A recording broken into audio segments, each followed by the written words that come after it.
네, 여러분 반갑습니다. 오늘도 데일리 큐티와 함께 하시는 여러분 모두 주님의 이름으로 환영합니다.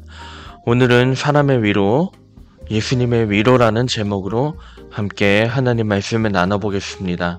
이제 하나님 말씀을 함께 읽어볼 건데요. 누가복음 7장 13절에서 14절 말씀 함께 읽어보겠습니다. 함께 읽습니다. 시작.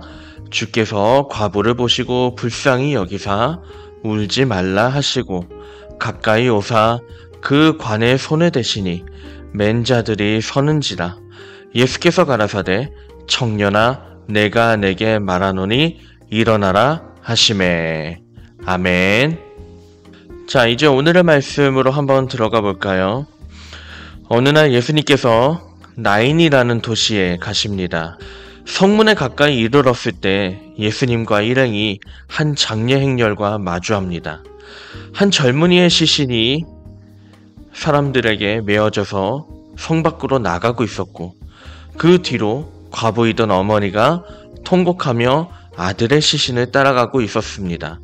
그리고 그 어머니 옆에서 여러 사람이 함께 울며 함께 장례식에 참여하면서 이 여인을 위로하고 있었습니다. 하지만 어떤 것이 이 여인에게 위로가 되겠습니까? 그저 절망과 낙심, 하나님에 대한 원망으로 그저 통곡할 뿐이죠. 그런데 그때 우연히 예수님과 스쳐 지나가듯이 만나게 된 겁니다. 그리고 이 만남이 여인의 인생을 완전히 바꾸게 됩니다. 어떻게 바꿀까요? 예수님께서 여인을 긍휼히 여기십니다. 그래서 여인에게 먼저 다가가십니다. 그리고는 이 여인에게 울지 말라고 이야기하시죠. 이때까지만 해도 예수님 역시 여느 사람과 다를 바가 없는 그런 위로를 전한다고 생각이 들 수 있었습니다. 그런데 진짜 놀라운 일은 그 이후에 벌어지게 되죠. 예수님께서 관에 손을 대십니다. 그리고 청년아 일어나라 그렇게 말씀하십니다.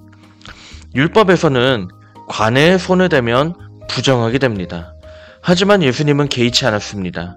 이 여인에게 진짜로 위로를 전할 수 있다면 예수님은 그런 것도 상관하지 않았습니다. 물론 무엇보다 하나님의 아들이시기 때문에 예수님에게는 그런 부정한 것이 전혀 들어오지 않게 되었던 것이죠.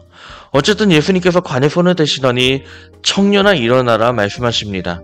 그 순간 죽었던 젊은이가 다시 살아난 겁니다. 그 순간 여인의 삶은 절망에서 희망으로, 슬픔에서 기쁨으로, 원망에서 감사로 그렇게 바뀌었고, 온 마을 사람들과 함께 하나님을 찬양하며 다시 삶의 자리로 돌아갔다는 것이 오늘의 이야기입니다.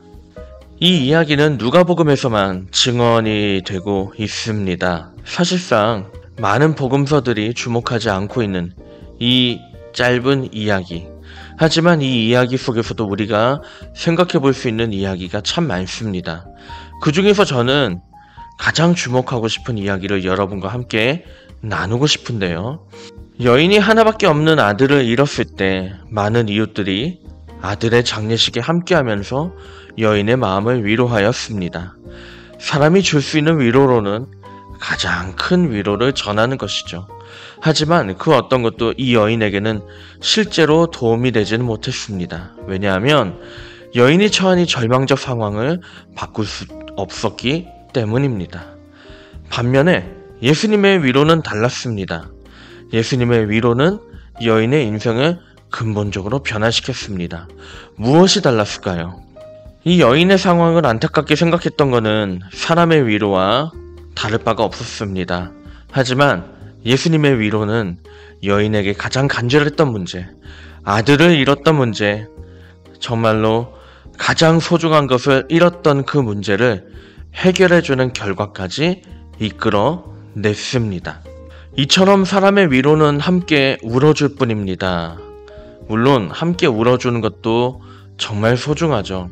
함께 울어주는 그 자체만 해도 마음이 위로를 받고 다시 일어날 힘을 얻는 경우가 많이 있습니다.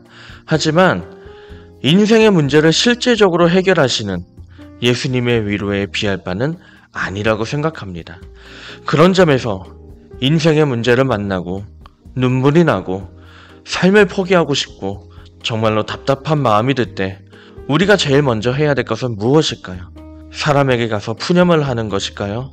아니면 어딘가 나도 모르게 여행을 떠나는 것일까요? 그 어떤 것도 아닙니다. 우리가 제일 먼저 해야 될 것은 바로 기도입니다. 기도하며 예수님의 위로를 구하는 것입니다. 그럴 때 예수님께서 우리의 문제를 이 나인성의 여인처럼 가장 좋은 방법으로 해결해 주실 것을 믿습니다. 물론 쉬운 이야기는 아닙니다. 왜냐하면 위로가 필요한 상황이 되면은 그만큼 기도할 힘조차 없는 경우가 많기 때문입니다. 하지만 성경은 이러한 우리에게 걱정하지 말라고 이야기합니다. 왜 그럴까요?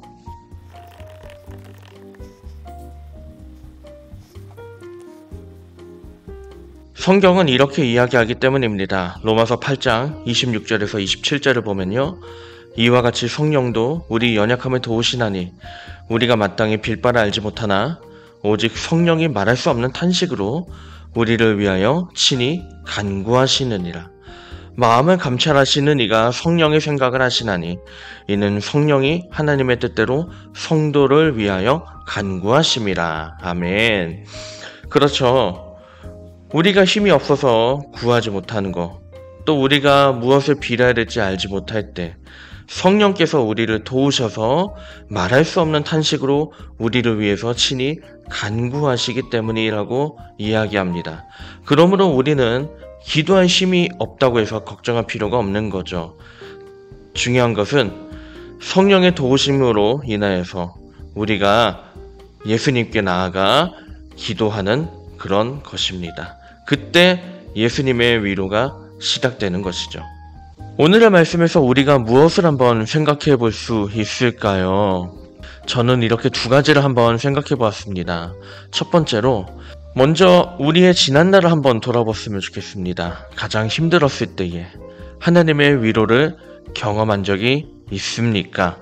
혹시 있다면 한번 정리해 보시면 좋을 것 같고, 만약에 당장 떠오르지 않는다면 여러분이 가장 위로를 경험했던 그 순간을 신앙의 관점에서 한 번 더 정리해 보면 좋을 것 같습니다. 자, 두 번째로요. 지금 우리의 삶을 한번 돌아보면 좋겠습니다. 여러분에게 가장 아픈 문제가 무엇입니까? 그 문제를 떠올려 보고요. 그리고 우리가 가장 실질적으로 오늘 가장 해보면 좋은 거, 예수님의 위로와 도우심을 구하는 기도를 올려보면 좋겠습니다. 여러분 각자 종이를 갖고 써보셔도 좋고요. 위에 묵상 나눔을 통해서 한번 여러분의 기도문을 한번 작성해 보셔도 좋을 것 같습니다. 기도문을 작성하시고 구하는 것만 해도 예수님께서 우리의 마음을 보시고 긍휼히 여기시고 가까이 오셔서 우리의 문제를 해결하실 겁니다. 그때 오늘의 말씀을 묵상하는 진정한 의미가 담겨 있지 않을까요? 그래서 저도 어떤 기도문을 드려야 될까 떠올렸다가 일단 여러분과 함께 나누고 싶은 기도문을 이렇게 한번 써보았습니다. 이 기도문을 읽으면서 오늘의 큐티를 한번 마치려고 하는데요. 여러분 함께 이 기도문을 함께 읽어봤으면 좋겠어요. 다 함께 읽습니다. 시작!